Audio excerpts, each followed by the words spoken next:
ಮೊಟ್ಟ ಮೊದಲ ಸುದ್ದಿ ಇವತ್ತಿನ ಪಾರ್ಟಿ ರೌಂಡ್ಸ್ನಲ್ಲಿ ಬಿಹಾರದಲ್ಲಿ ಹೆಚ್ಚು ಕಡಿಮೆ 2 ದಶಕಗಳ ಒಂದು ರಾಜಕೀಯ ಅಧ್ಯಾಯ ಪೂರ್ಣವಾಗಿದೆ. ಸರ್ಕಾರ ಬದಲಾಗಿಲ್ಲ, ಮುಖ್ಯಮಂತ್ರಿ ಬದಲಾದರು. ಜೆಡಿಯುನ ನಿತೀಶ್ ಕುಮಾರ್ ಮುಖ್ಯಮಂತ್ರಿ ಸ್ಥಾನದಿಂದ ಕೆಳಗಿಳಿತಾರೆ. ಬಿಹಾರಕ್ಕೆ ಮೊಟ್ಟ ಮೊದಲ ಬಿಜೆಪಿ ಮುಖ್ಯಮಂತ್ರಿ ಆಗ್ತಾ ಇದ್ದಾರೆ ಸಾಮ್ರಾಟ್ ಚೌಧರಿ.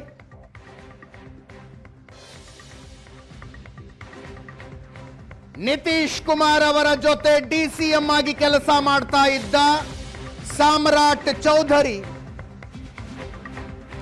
ಬಿಹಾರಕ್ಕೆ ಹೊಸ ಮುಖ್ಯಮಂತ್ರಿ. ಎನ್ಡಿಎ ಶಾಸಕಾಂಗ ಪಕ್ಷದ ಸಭೆ ಸರ್ವಾನುಮತದಿಂದ ಇವತ್ತು ಅವರನ್ನ ಶಾಸಕಾಂಗ ಪಕ್ಷದ ನಾಯಕನನ್ನಾಗಿ ಆಯ್ಕೆ ಮಾಡಿತು.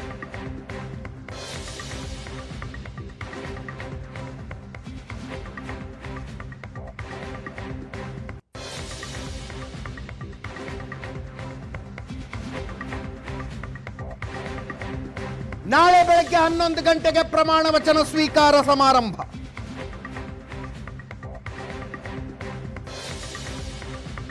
ನಿತೀಶ್ ಕುಮಾರ್ ಅವರು ರಾಜೀನಾಮೆ ಸಲ್ಲಿಸಿದ್ದಾರೆ. ಆ ನಂತರ ನಡೆದ ಶಾಸಕಾಂಗ ಪಕ್ಷದ ಸಭೆಯಲ್ಲಿ ಸರ್ವಾನುಮತದಿಂದ ಸಾಮ್ರಾಟ್ ಚೌಧರಿ ಅವರನ್ನ ಶಾಸಕಾಂಗ ಪಕ್ಷದ ನಾಯಕನನ್ನಾಗಿ ಆಯ್ಕೆ ಮಾಡಲಾಗಿದೆ.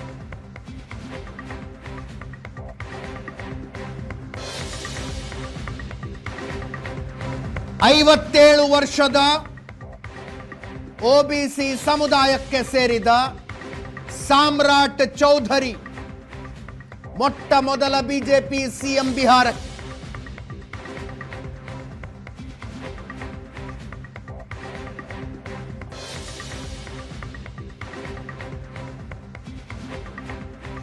Six time MLA Samrat Choudhary. ಇವರ ತಾಯಿ ಕೂಡ ಎಂಎಲ್ಎ ಆಗಿದ್ರು. 2000ನೇ ಇಸ್ವಿಯಲ್ಲಿ 26 ವರ್ಷಗಳ ಹಿಂದೆ ಮೊಟ್ಟ ಮೊದಲ ಸಲ ಶಾಸಕರಾಗಿ ಆಯ್ಕೆಯಾದರು. ಇವರು ರಾಜಕೀಯ ಜೀವನ ಶುರು ಮಾಡಿದ್ದು ಇಂಟ್ರೆಸ್ಟಿಂಗ್ಲಿ ಆರ್ಜೆಡಿಯಲ್ಲಿ. ಮೊಟ್ಟ ಮೊದಲ ಸಲ ಶಾಸಕರಾಗಿ ಆಯ್ಕೆಯಾದಾಗಲೇ ಸಚಿವರೂ ಆದರು ರಾಬ್ಡಿ ದೇವಿ ಸಚಿವ ಸಂಪುಟದಲ್ಲಿ. 2014ರಲ್ಲಿ ಜೆಡಿಯು ಸೇರ್ಕೊತಾರೆ.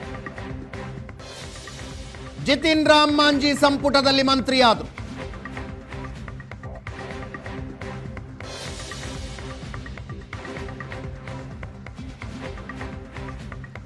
2017ರಲ್ಲಿ ಬಿಜೆಪಿ ಸೇರಿದ್ರು.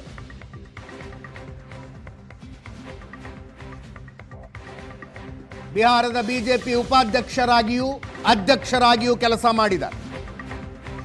2024ರಲ್ಲಿ ಡಿಸಿಎಂ ಆದರು.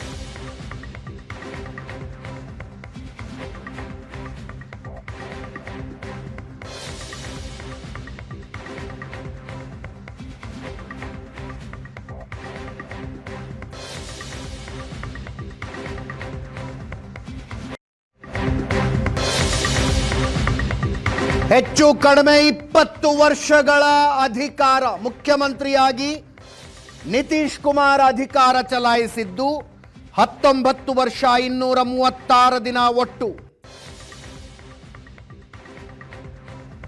ಇವತ್ತು ರಾಜೀನಾಮೆ ಸಲ್ಲಿಸಿದರು. ಈಗಾಗಲೇ ಅವರು ರಾಜ್ಯಸಭೆಗೆ ಆಯ್ಕೆಯಾಗಿದ್ದಾರೆ. ಪ್ರಮಾಣ ವಚನವನ್ನು ಸ್ವೀಕರಿಸಿದ್ದಾರೆ. ನಿತೀಶ್ ಕುಮಾರ್ ಕೇಂದ್ರದಲ್ಲಿ ಸಚಿವರಾಗ್ತಾರೆ. ಒಳ್ಳೆ ಖಾತೆಯೊಂದನ್ನು ಅವರಿಗಾಗಿ ಕೊಡಲಾಗುತ್ತೆ ಅಂತ ಮಾತಿದೆ.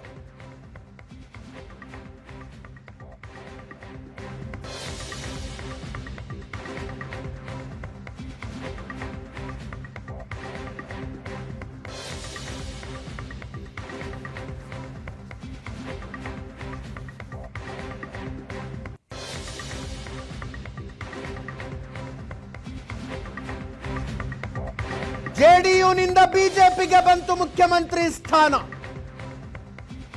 ಹಾಗಾದ್ರೆ ಈಗ ಬಿಹಾರಕ್ಕೆ ಉಪಮುಖ್ಯಮಂತ್ರಿ ಯಾರು ಅನ್ನುವ ಚರ್ಚೆ.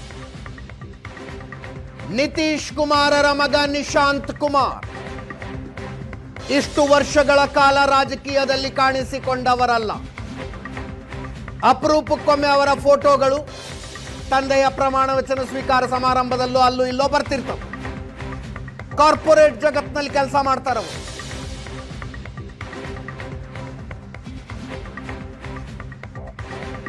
ಅವರನ್ನ MLC ಆಗಿಸಿ ಉಪಮುಖ್ಯಮಂತ್ರಿ ಮಾಡಲಾಗುತ್ತೆ ಅನ್ನುವ ಚರ್ಚೆಗಳಿದ್ದವು.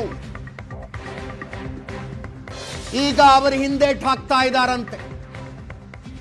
ನೇರವಾಗಿ ನಾನು ಉಪಮುಖ್ಯಮಂತ್ರಿ ಆಗಲಾರೆ, ಮೊದಲು ಪಕ್ಷ ಸಂಘಟನೆ ಮಾಡ್ತೀನಿ ಅಂತಾರಂತೆ ನಿತೀಶ್ ಕುಮಾರರ ಪುತ್ರ ನಿಶಾಂತ್ ಕುಮಾರ್.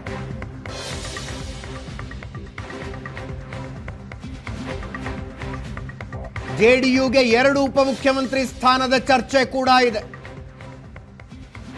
ಒಂದು ಸ್ಥಾನ ತಮ್ಮ ಪುತ್ರನಿಗೆ, ಇನ್ನೊಂದು ಸ್ಥಾನ JDUನ ಮತ್ತೊಬ್ಬ ಹಿರಿಯ ನಾಯಕರಿಗೆ ಅಂತ ನಿತೀಶ್ ಕುಮಾರ್ ಆಲೋಚನೆಯಲ್ಲಿದ್ದಾರಂತೆ. ಪ್ರಬಲ ಖಾತೆಗಳು JDUಗೆ ಹೋಗ್ತವಂತೆ.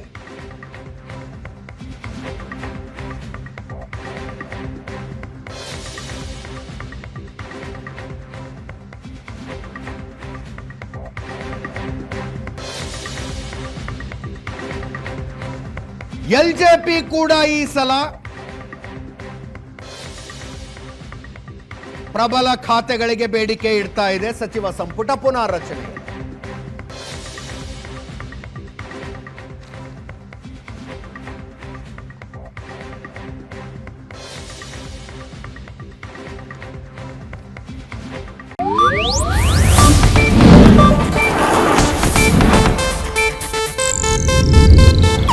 ಇದು ಏಷ್ಯಾನೆಟ್ ನ್ಯೂಸ್ ನೆಟ್ವರ್ಕ್ ಪ್ರಸ್ತುತಿ.